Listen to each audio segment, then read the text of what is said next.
Canteen దగ్గరికి వెళ్దాం పోనే.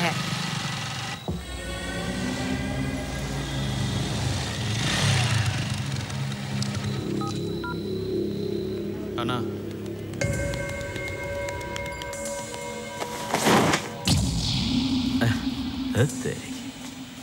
చల్ గాడి లేక. ఓ కష్టపడి చేయబాక, ఎలా ఉన్నా పర్లేదు, తినేది నేను కాదు ఈడు. ఎరా నీకు మాత్రం బెస్ట్ క్వాలిటీ కావాలా? ఏంట్రా హెల్త్కి బాగుంటుంది. పెట్టు పెట్టు పెట్టు కుమ్ము. సార్ చాయ్ నా బెస్సాలే. ఏమయ్యా టీ బాగాలేకపోతే ఇంకోటి ఆర్డర్ ఇవ్వయా, రుబాబు చేస్తావేటి? నువ్వే అడి బే ఏంటి छोटी बात के लिए मारा मैंने को मैं बोलूँ ना छोड़ो फटाफट चला तो बैठो भाई अभी గట్టిగా అరిస్తే ప్యాడ్ నడిచిపోద్ది.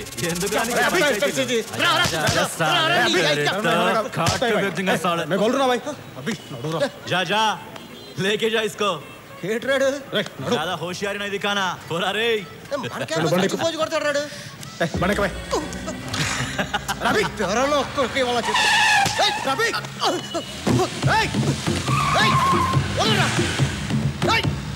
గాడి రాక్ సాలే గాడి రాక్. అబే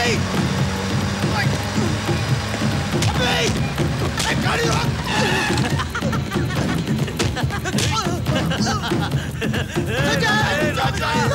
తలకాయ ఈరోజు పుస్తకాల్లో పోతుంది. రారా రే రా రా రా.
दोने मार चक्का.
साला ये तो मार डालेगा.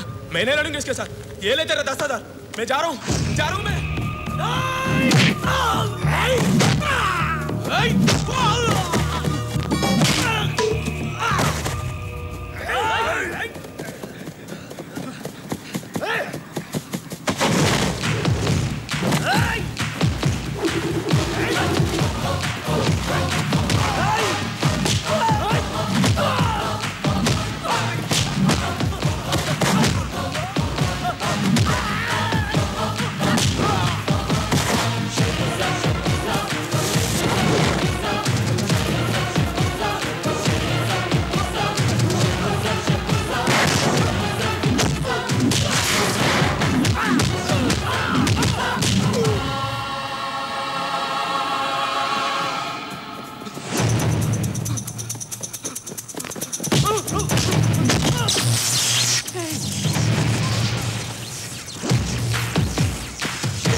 आगे मत बढ़ना।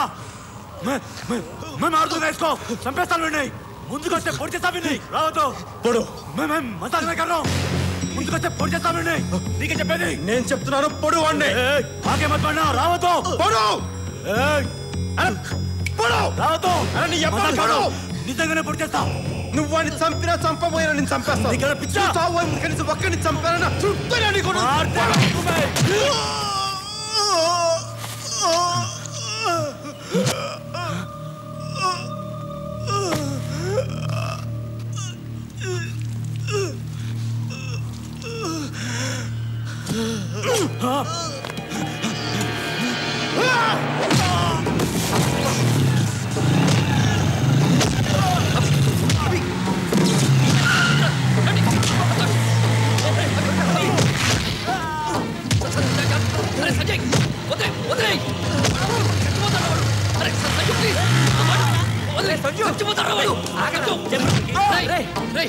వాడు చచ్చిపోతే వాడి మనుషులు గుర్తుపెట్టుకుని మరీ చంపుతారా? నీకేంట్రా తాడు బొగ్గిన లేని వాడివి, ఎలాగైనా బతుకుతావు? కానీ మేము ఇక్కడే బతకరా? మా కష్టాలు నీకేం తెలుసా? కష్టాలా? ఏం తెలుసు? కష్టాలా ఏంట్రా అన్నా? అవి కష్టాలరా?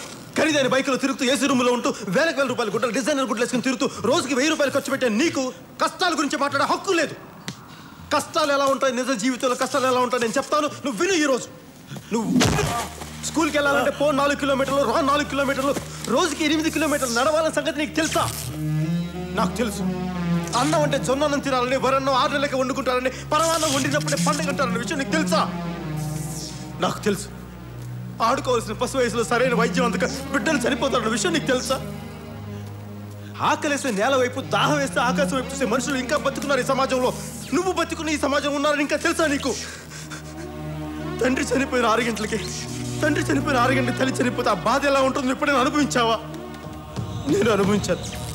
కంటికి కనిపించిన ఏదో ఒక శక్తి కొన్ని టన్నుల బరువుతో భూమిలోకి తొక్కుతున్నట్టు నీకు ఎప్పుడైనా అనిపించిందా? వయసులో ఉండగానే బాధతో భుజాలు కుంగిపోవటం ఎప్పుడైనా అనుభవించావా? నువ్వెప్పుడైనా అనుభవించావా? మనకి సమాజంలో బతకడానికి మన దగ్గర ఉన్న పేరు, మన దగ్గర ఉన్న అధికారం, మన శక్తి ఏది సరిపోదు. ఈ జనం మధ్య బతకలే, దూరంగా పారిపోవాలి నీకు ఎప్పుడైనా అనిపించిందా? అడవి నీకు ఎప్పుడైనా అమ్మలా కనిపించిందా? తుపాకీ పట్టుకుంటే ధైర్యంగా ఉంటుంది నీకు ఎప్పుడైనా అనిపించిందా? బతకాలంటే ఇంకొకరిని చంపడం తప్ప మనం బతకలేమని అనిపించిందా? నాకు అనిపించింది. తుపాకీ పట్టాను, అడవిలోకి వెళ్ళాను, నక్సలైట్ అయ్యాను.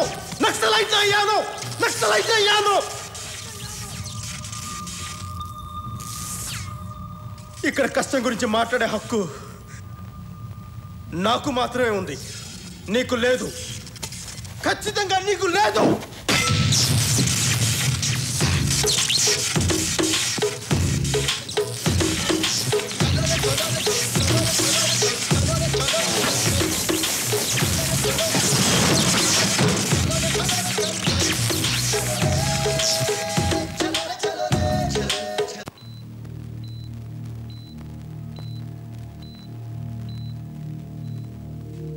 నేను చెప్తాను. ఐసీయూలో ఉన్నాడు ఇంకా. డాక్టర్ గారు ఎగ్జామిన్ చేస్తున్నారు. ఏ విషయం తెలిసిన వెంటనే నేను ఫోన్ చేస్తాను. ఎలా ఉంది సార్? మేజర్గా ప్రాబ్లం ఏం లేదు సార్. రికవర్ అవడానికి 1 వీక్ 10 డేస్ పడుతుంది సార్. టెన్షన్ పడాల్సిన అవసరం లేదు. Hello, out of danger. Sanjay Sahu. అప్పటిదాకా అతని ఎత్తు బరువు మాత్రమే తెలుసు. ఆ రోజు మొట్టమొదటిసారిగా అతను లోతు చూశాను. కరీంనగర్ జిల్లా భూమిరెడ్డిపల్లి గ్రామంలో ఒక రైతు కుటుంబంలో పుట్టాడతను. తండ్రి పేరు జనార్దన్ సాహు, తల్లి సుమిత్ర సాహు, అతని తమ్ముడు గోవింద్ సాహు. వీళ్ళ కుటుంబం WHO లెక్కల ప్రకారం రక్షిత మంచినీటికి 4 కిలోమీటర్ల దూరంలో, ప్రభుత్వ ఆసుపత్రికి 8 కిలోమీటర్ల దూరంలో, ప్రాథమిక విద్యకి 10 కిలోమీటర్ల దూరంలో, దురదృష్టానికి బాగా దగ్గరలో బతుకుతున్నారు.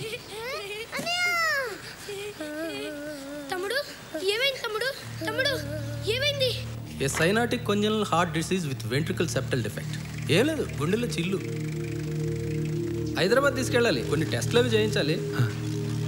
బాగా అవుతుంది మరి. 5 అబ్బాబే 5 లక్షలు అవసరం లేదు, 1 లక్ష అయితే సరిపోతుంది. ఎక్కువ టైం లేదు, అది ప్రాబ్లం. ఎన్ని దినాల్లో చేయించాలి? మ్యాక్సిమం 1 నెల అంతే.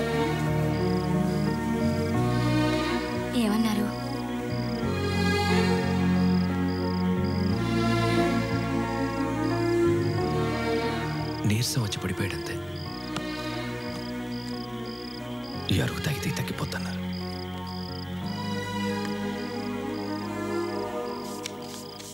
ఆ కుర్రాడు చాలా చురుగ్గా ఉండేవాడు. అందుకే డాక్టర్ చెప్పిన దానికన్నా 10 రోజుల ముందే చనిపోయాడు.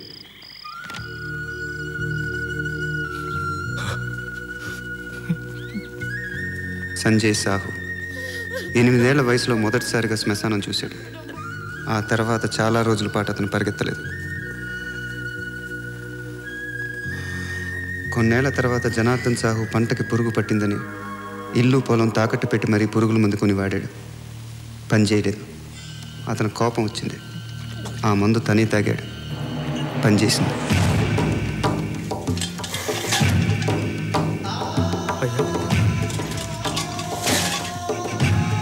అయ్యా నాయనా నాయనా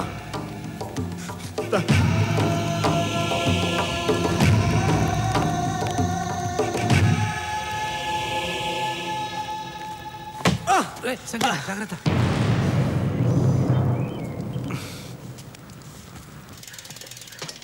సంజయ్, నువ్వు లోపల అమ్మ దగ్గర ఉండు.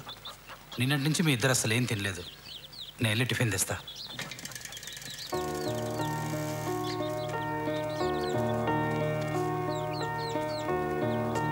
సంజయ్, నువ్వేంట్రా ఇంకెక్కడే ఉన్నావు? అత్త ఎక్కడా? అత్త అత్త మళ్ళీ మనం శ్మశానం అనుకోవాలరా.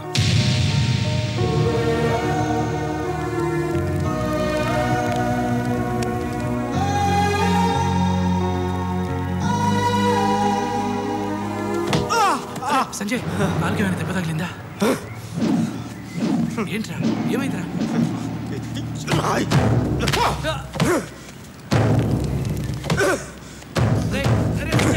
ప్లీజ్ ప్లీజ్ సంజయ్, సంజయ్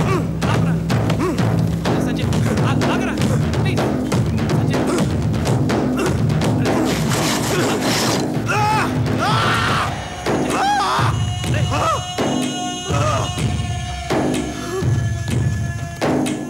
ఈ రాయి ఎవరిదో తెలుసా? ఇది సార్ సరిహద్దు రాయిరా. ఇక్కడి నుంచి కనబడే 1000 ఎకరాలు ఆయనదే.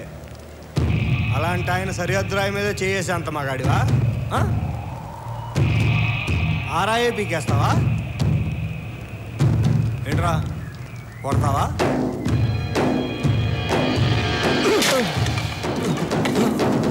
నీ సారింట్లో ఎంతమంది ఉంటారో నిన్నే చెప్పు. నీ సారింట్లో ఎంతమంది ఉంటారో? మీ సారింట్లో ఎంతమంది ఉంటారో? ఇద్దరికి 1000 ఎకరాలు ఎందుకు? రూల్ ప్రకారం ఎంత ఉండాలి? ఎంత ఉండాలి సారీ ఊరికి రాజు తెలుసా? నీ సారు ఊరికి రాజావు కానీ వాడికి నేను బానిసని కాదు. వాడికి నేను బానిసని కాదు. ఇది సరిహద్దా? చెప్పు. నీ అయ్యే జాగీర్ బే సరిహద్దు రాయరా? ఇది సరిహద్దు రాయరా? నీ అయ్యే జాగీర్ బే ఇది. నీ అయ్యే జాగీర్ ఉండదు చేస్తారు. బతికే భూమి మీద రాళ్ళు పాతేస్తారా? తాగే నీళ్ళ బాటిల్ పెట్టి అమ్మేస్తారా? అమ్మేస్తారా? పీల్చే గాలి మొత్తం ఫ్యాక్టరీలు పెట్టి పాడు చేస్తారా? మనుషులు గాలి కలిపేస్తారా? ఆఖరికి మండే మంటను కూడా కిరసనాయిల్ డబ్బాలోను గ్యాస్ సిలిండర్లను దాచేసి బ్లాక్ లో దొరకలేవరా? రైట్ రా కూర్చో ముందు కూర్చో. ఆఖరికి ఆకాశాన్ని కూడా ఎయిట్ ఏమని చెప్పి శాటిలైట్ ఏమని చెప్పి వాటర్ వేసుకుని పనిచేసుకుంటుంటే మేమేం చేయాలా? మేము ఈ భూమి మీద బతకద్దా? మాకు ఇక్కడ బతికే హక్కు ఉందా లేదా? రాయ్, నేల నీరు నిప్పు గాలి ఆకాశం ఇవన్నీ అందరివి. నీ అబ్బ సొత్తు కాదు, నీ సార్ అబ్బ సొత్తు కాదు. అర్థమైందా? చెప్పు. నేను చెప్పినాను చెప్పు. నీ సార్ ఒక్కడికి 1000 ఎకరాలు వద్దు, ఎక్స్ట్రా ఉన్నదంతా ఇచ్చేయమని చెప్పినాను చెప్పు. నేను చెప్పినాను చెప్పు. నా పేరు తెలుసా? సంజయ్ సాహు చెప్పాడని చెప్పు. సంజయ్ సాహు చెప్పాడని చెప్పు. సంజయ్ సాహు చెప్పాడని చెప్పు.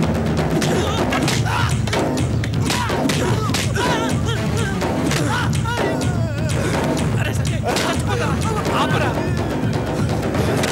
ఆపరా ఆపరా.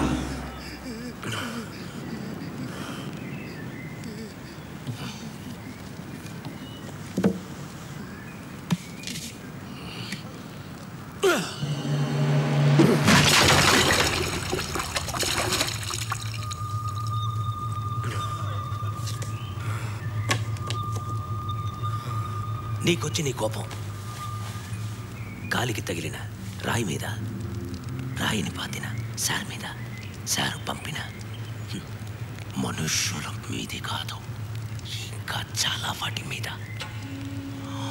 25 ఏళ్ళు నువ్వు భరించిన పరిస్థితుల మీద నీలాగే ఇదే కోపం ఉన్నా ఇంకొంతమంది అక్కడ దూరంగా అడవిలో ఉన్నారు. వాళ్లతో కలిసి పనిచేస్తావా? వస్తావా? అక్కడ కూడా ఎవరైనా రాళ్ళు పాతారా? పద పీకుతాం.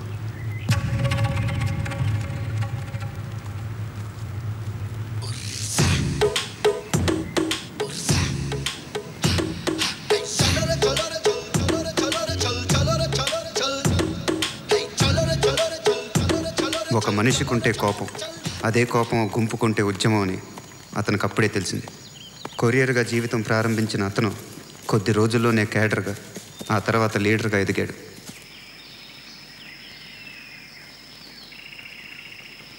ఎవరి కోసం ఈ గిఫ్ట్? నెక్స్ట్ వీక్ కాన్వాయ్ వస్తుంది. వాడి కారే పేలాలని రూలే ఉంది. కాన్వాయ్ అయినాక డజన్ కార్లు ఉంటాయి. ఎవడి కారన్నా పేలచ్చు కదా. ఆడు కారు వెళ్తే ఆడే పోతాడు, పక్కోడు కారు వెళ్తే భయపడిపోతాడు. ఏదైనా బెటరేగా. వాడి మీద కోపంతో అమాయకులను చంపాలనుకోవడం తప్పు. మనం చేసేది యుద్ధం, ఇందులో తప్పు రైట్ ఉండవు. గెలవటం ఓడిపోవడమే ఉంటాయి. అమాయకుల కోసం చేసే యుద్ధంలో అమాయకులు చనిపోతే మనం చేసే యుద్ధానికి అర్థమే ఉంది.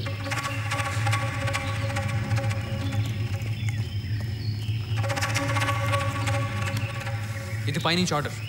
నాకు ఇదే ఇంపార్టెంట్, నీ అభిప్రాయం కాదు. ఇది అభిప్రాయం కాదు, నిజం అని చెప్పాలనుకున్నాడు, కానీ చెప్పలేదు. తను చేస్తున్న యుద్ధం రైటా రాంగా అనే సంఘర్షణలో ఉండగా ఒకరోజు